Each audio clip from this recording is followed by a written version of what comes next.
उधर चार पूरा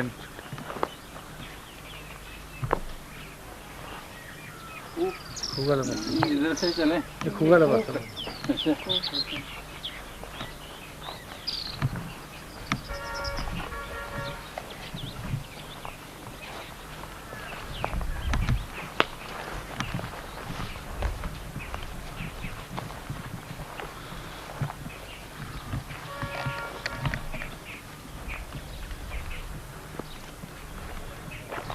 बस इधर मुड़िया बस बस हाँ आ जाओ हमें सुखू पर नहीं जाना ना क्या ना इतने लभी आओ बस ठीक है आ जाओ वो भी चाहिए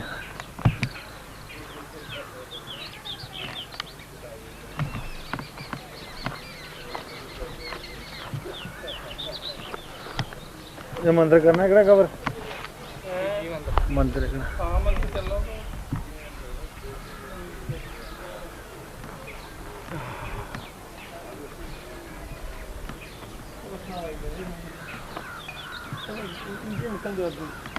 इधर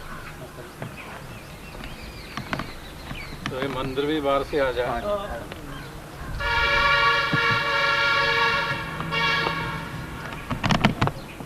चलो ये टाइट वगैरह मिलेंगे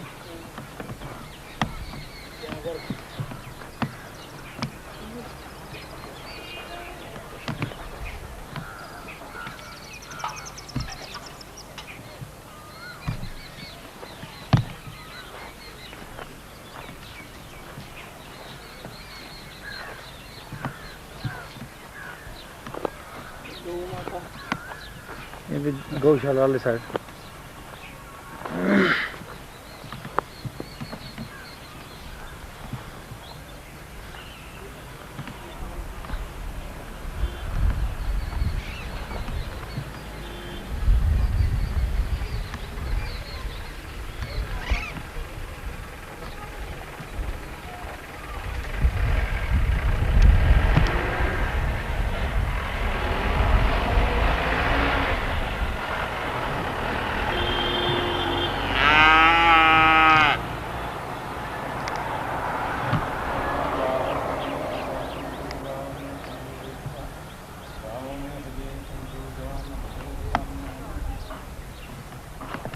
आयो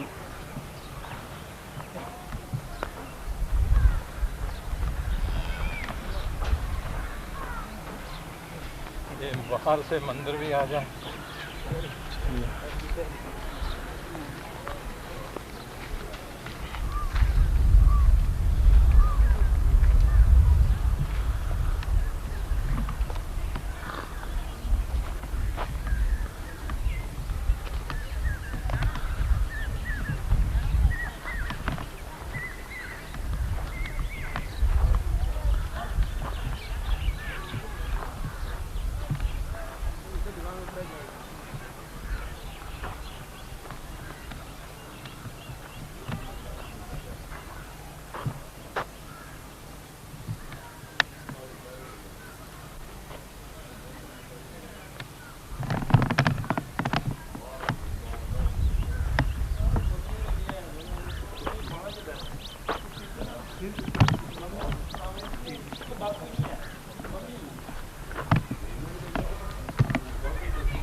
क्या बैठे हैं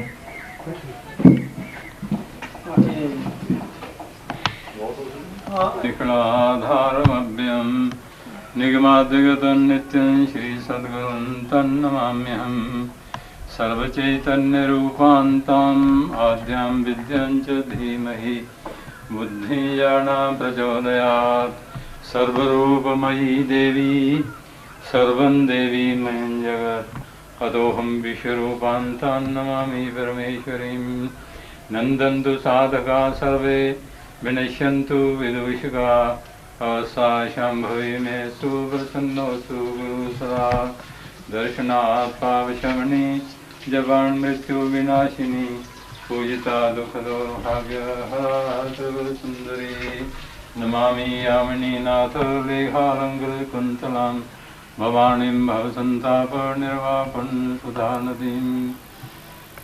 ये मानव शरीर मिला है कि हम क्या हैं, अपने स्वरूप को पहचानने के लिए मानव शरीर सर्वोपयोगी सर्वोत्तम है। तो इस मानव शरीर के हृदय में परमात्मा का निवास है और जीवात्मा का निवास भी हृदय में ही है। सूर्य मंडल से सूर्य के अंदर जो नीला तेज है, ये परमात्मा का स्वरूप है, वो अपने शरीर में आकर हृदय में विराजमान है।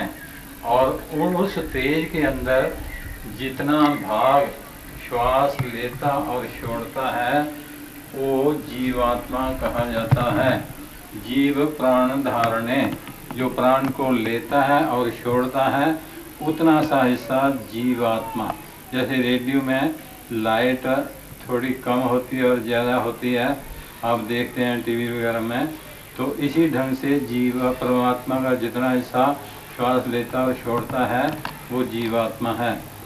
जीव प्राण धारणे, तो हम प्राणायाम वगैरह योग ध्यान साधना सिखाते हैं लोगों को, उससे जीवात्मा की दौड़ गति तीव्रता कम हो जाती है। जितनी तीव्रता कम होगी उतना ही उसको परमात्मा का आनंद हृदय में उपलब्ध होगा। तो परमात्मा प्राप्ति के लिए ही योग ध्यान साधना सर्वोत्तम मार्ग है। और जीवात्मा परमात्मा से युक्त हो जाता है, इसी का नाम योग है।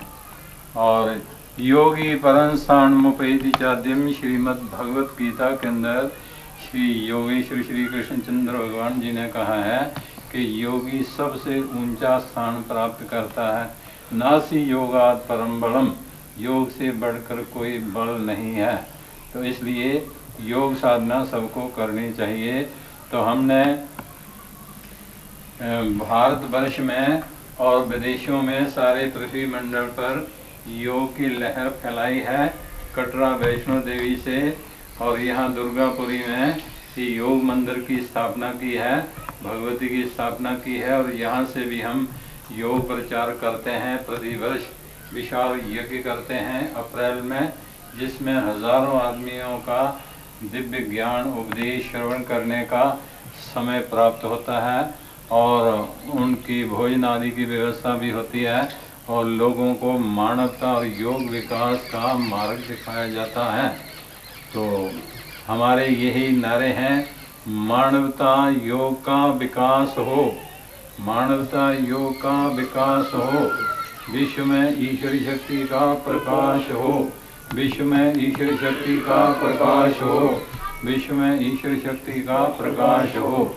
मानव जीवन की सफलता इसी में है कि जीवात्मा परमात्मा से मिलके परमानंद का अनुभव कर ले और सारे विश्व में उस ईश्वर की शक्ति के आनंद में प्रचार करे और अपने आप की उन्नति करे।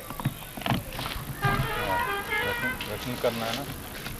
महायोगी स्वामी हरिभक्त जोर से चैतन्य जी, आज आपके दर्शन इस दुर्गापुरी में करके मुझे अत्यंत प्रसन्नता हो रही है। और मैं अपनी जिज्ञासा, आप मेरी जिज्ञासा ये बताकर शांत करें कि आपने इस दुर्गापुरी की स्थापना कब और क्यों की, इसका उद्देश्य। आपके प्रश्न के अनुसार मुझे बड़ी प्रसन्नता हो रही है कि मेरा जन्म ये गढ़ सामना बंज पर्वत 7000 फुट की हाइट का पर्वत है, इस पर मेरा जन्म हुआ। और उपमन्यु गोत्र खजूरिये ब्राह्मण परिवार मुन्नू राम शर्मा के घर मेरी माता का नाम बसंती देवी था।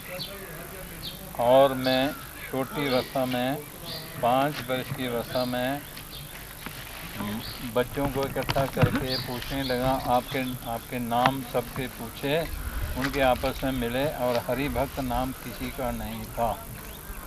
तो माता श्री से कहा कि ये मेरा नाम क्यों रखा है, किसी से नहीं मिलता। तो माता जी ने कहा कि तुम्हारा अन्नप्राशन संस्कार था 6 महीने की आयु में, इधर उधर चीज़ें रखी, कौन सी चीज़ उठाता है ये क्या काम करेगा परीक्षा के लिए। तो अन्नप्राशन संस्कार में ये परीक्षा होती है। तो तुमने श्री विष्णु सहस्रनाम उठा के दाएं हाथ से हृदय में लगा लिया। तुम्हारे मामा पंडित ईश्वरी दत्त बैरागी शास्त्री, उन्होंने जन्म कुंडली देखी और उनने बोला कि इसकी मिथुन राशि है और अक्षर है। तो इसने विष्णु सहस्रनाम उठा के हृदय में लगा लिया था, तो इसलिए विष्णु का नाम हरि है। वो लोगों की दुख तकलीफें हरण करते हैं, तो इसलिए इसका नाम हरि भक्त ही रखा जाए, इसलिए नाम रखा। तो मैंने माता को पूछा वो हरि कौन है, कहाँ रहते हैं। तो मेरी माता अपनी माता के साथ, मेरी नानी के साथ महाराजा हरि सिंह और महारानी बंदराल की रसोई बनाती थी मुबारक मंडी जम्मू में। माता मेरी उनके साथ सत्संग में सुनती थी कि ध्यान समाधि लगती है, उसने सब कुछ सुना हुआ था। उसने ही मुझे ये दिव्य ज्ञान दिया कि तुमने हरि की भक्ति करनी है। मैंने कहा हरि कहाँ रहते हैं, तो माता जी ने कहा कि वो हृदय में रहते हैं। उनकी शक्ल, तो उन्होंने एक फ़ोटो दिया विष्णु जी का कि ये उनका स्वरूप है। तो मैंने कहा ये आंखें बाहर देखती हैं, अंदर कैसे देखूं। तो माता श्री ने कहा इनको बाहर देखते रहो और हरी हरी हरी हरी हरी हरी हरी जप करते रहो। ऐसा ही करने लगा तो पैरों से नीला तेज सर सर सर सर करते ऊपर की ओर चढ़ने लगा और विष्णु जी का शरीर बन गया मेरे शरीर के अंदर। कवच कुंडल ग्रीड मुकुट वगैरह सब कुछ बन गया। परमानंद की समाधि लगने लगी। तो इसी प्रकार सारा ये आनंद ही आनंद होने लगा। फिर 5 वर्ष की आयु के बाद और इसमें मानसर में मुंडन संस्कार हुआ। मानसर झील है, वहाँ मुंडन संस्कार हुआ। फिर पुरमंडल देविका नदी तट पर यज्ञोपवीत संस्कार हुआ। पंडित नृसिंह दत्त जी शर्मा रामकोट वालों ने मुझे गायत्री मंत्र की दीक्षा दी। बोला सूर्य मंडल के अंदर गायत्री भगवती का तेज है, उसका ध्यान अपने हृदय में करो।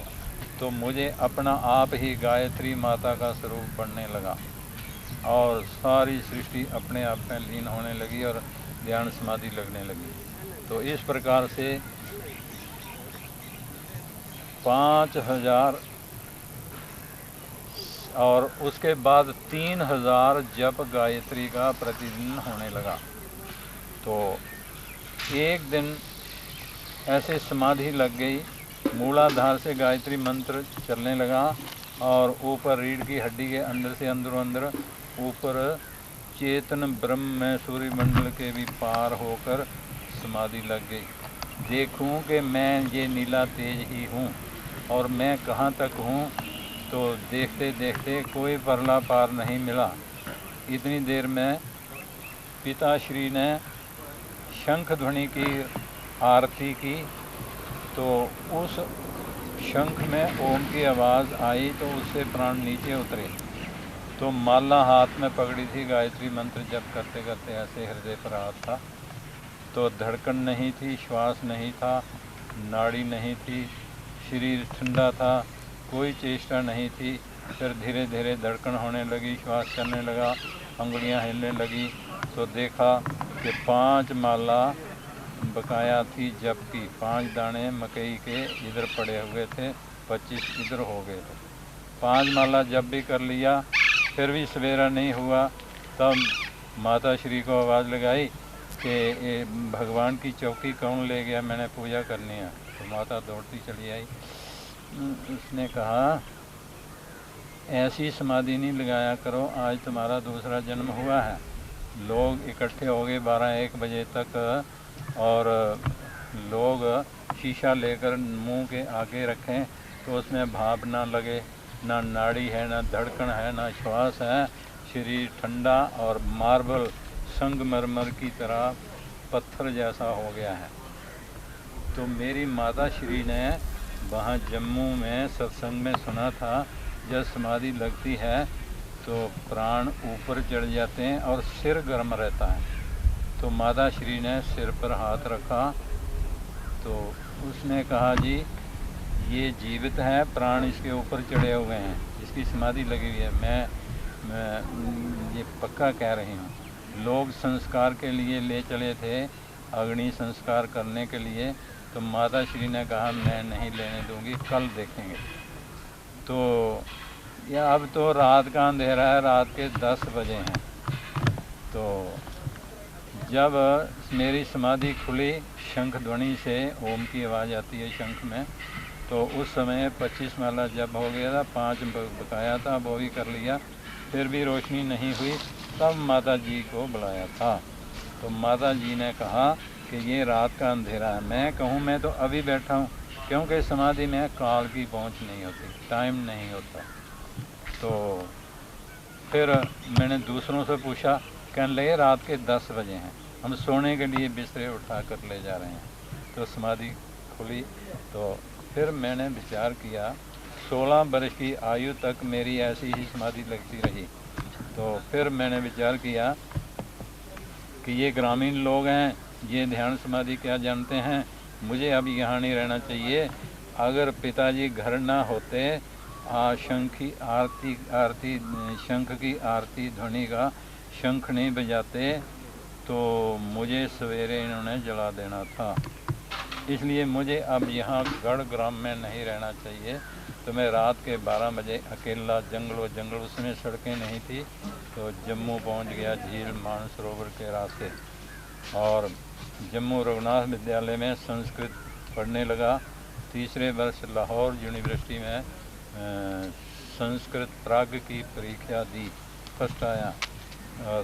और 2 वर्ष बाद विशारद, 2 वर्ष बाद शास्त्री, इस प्रकार सर्वोत्तीर्ण होता रहा और सब प्रकार से पढ़ाई अध्ययन कर लिया। अनुभव तो पहले हो गया था, सारी सृष्टि ध्यान योग से ले ली थी, देख ली थी, सभी अनुभव हो गया, इसलिए फर्स्ट आता था परीक्षा में।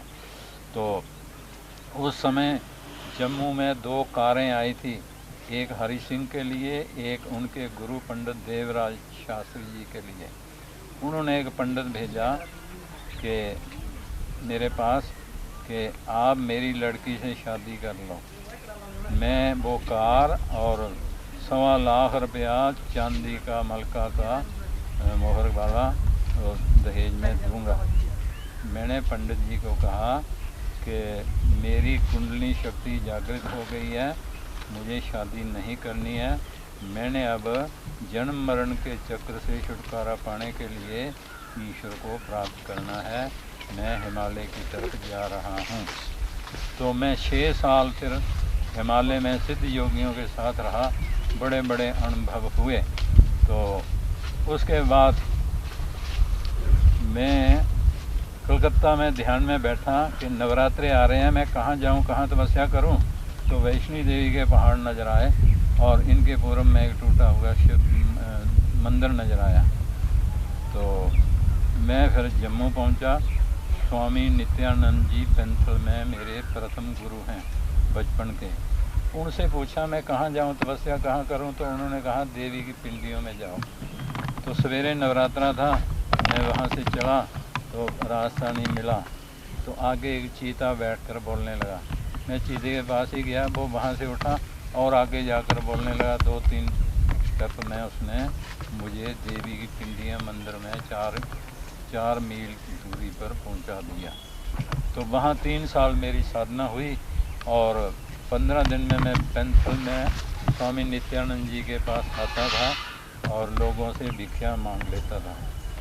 तो 3 साल सारी साधना हुई और उसके बाद देवी की पिंडियों में ही एक दिन एक पत्थर पर बिजली गिरी, वो पत्थर फट गया। तो भगवती ने मुझे आज्ञा दी, ये जो पत्थर फटा है इसके अंदर मेरी पिंडियां हैं, इनको नवरात्रों में यहाँ रखो, पूजा करो और पूर्णमासी के दिन यहाँ से चलो दुर्गापुरी मंदिर में इनकी स्थापना कर दो। तो मैंने वो पिंडियाँ लाई और पूर्णिमा वाले दिन यहाँ स्थापना कर दी। और तब से यहाँ इस इलाके के सुधार के लिए भगवती की आज्ञा हुई कि लोग गलत रास्ते पर चलते हैं, तो आपने इनको सही रास्ता बताना है परमात्मा प्राप्ति का, सुख शांति का। तो तब से लेकर सन 52 से लेकर हम यहाँ प्रचार कर रहे हैं।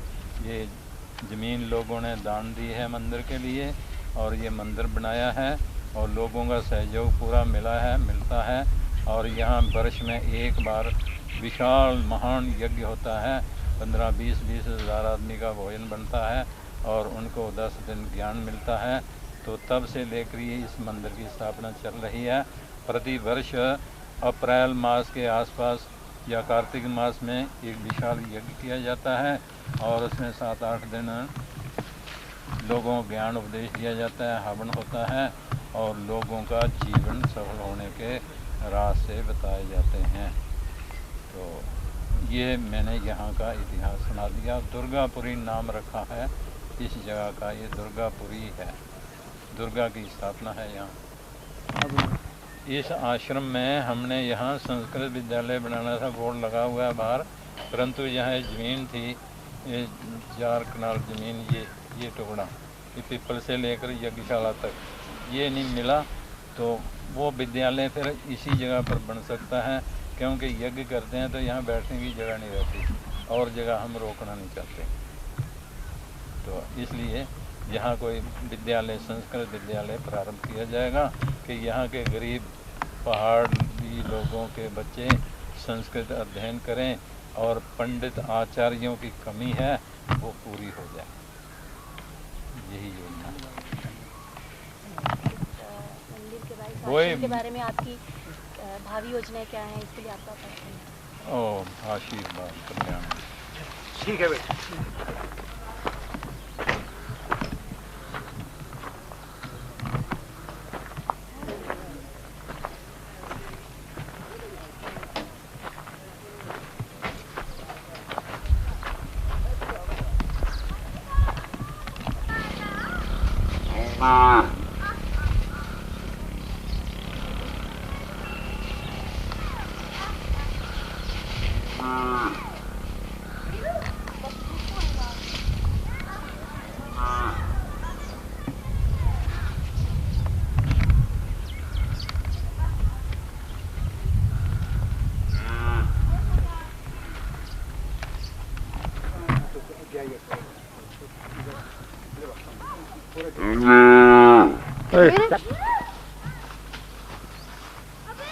बस काफी है ना, वो तो सही है बाप। हाँ, स्वामी और आज्ञा, महाराज आज्ञा के किसी को सही है।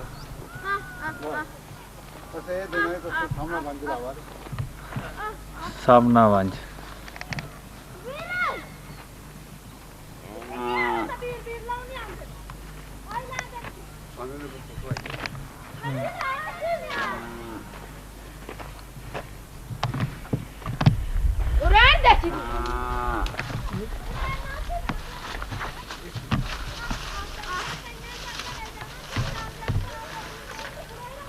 सामना वांझ कितनी दूर है तुम्हारा? 8 किलोमीटर है। सामना वांझ 8 किलोमीटर पैदल रास्ता है। पैदल रास्ता जड़ा जन्म स्थान है वो 2 किलोमीटर। इतना 2 किलोमीटर? हाँ जी। ये पहाड़ी के ऊपर है, चढ़ाई है। सामना वंज 7000 फुट की हाइट पर है, किला है। हाँ जी, चाय की किला है। सब हाँ।